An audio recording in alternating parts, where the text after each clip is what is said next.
The attempted terrorist attacks in London and Glasgow at the weekend have once again focused attention on how to combat the rise of political Islam. If the strategy of al-Qaeda is to be defeated, the key battlefield is in the realm of ideas.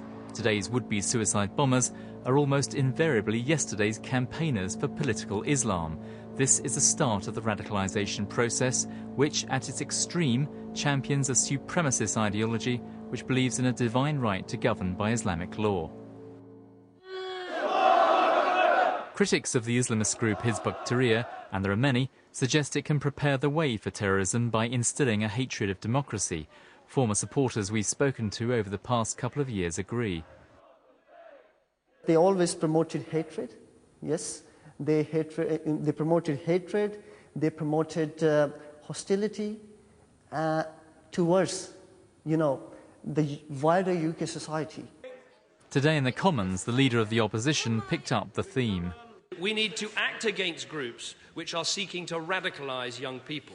Almost 2 years ago, the government said that it would ban the extremist group Hizb Tahrir. We think it should be banned. Why hasn't it happened? Of course, in all these details, and I have had to deal with this at the Treasury when we're dealing with terrorist finance, you have to have evidence to do so. The Prime Minister said we need evidence about Hizb Tahrir.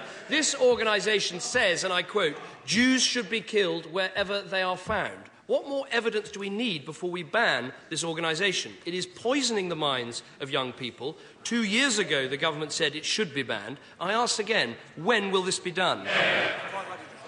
Yeah, we can ban it under the Prevention of Terrorism Act, and of course, I think the Leader of the Opposition forgets I've been in this job for 5 days.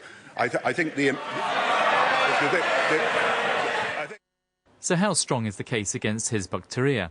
In 2003, Newsnight revealed that the organisation had published a leaflet in Denmark attacking Jews. Kill them wherever you find them and turn them out from where they have turned you out. The leaflet continued, the Jews are a people of slander, a treacherous people. They fabricate lies and twist words.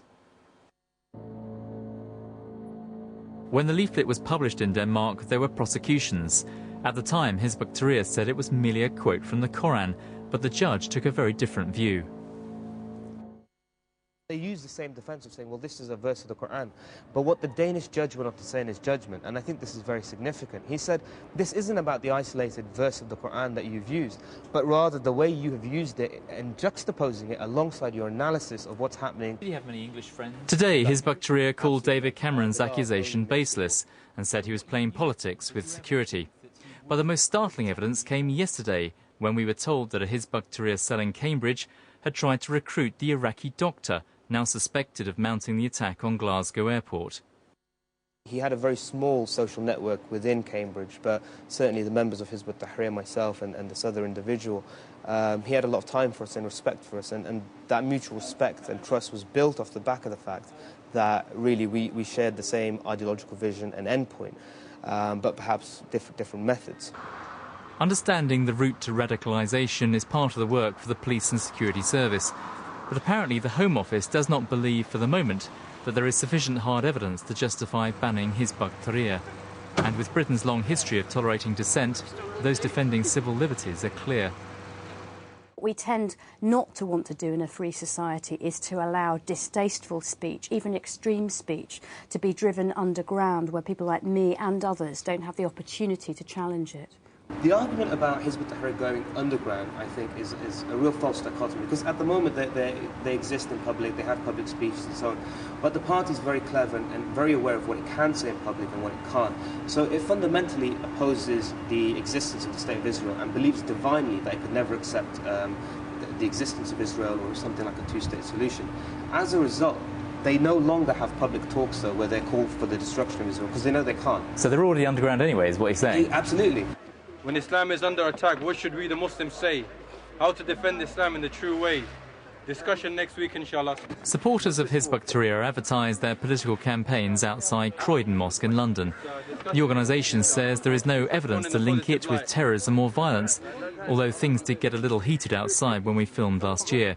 Speak to Imran Wahid. Hang on a second. No, gently. Hey. But the question to ban or not hinges on the principle of free speech versus the evidence suggesting the organisation has groomed a generation of radical Islamists, some of whom have traded leafleting for much more serious acts.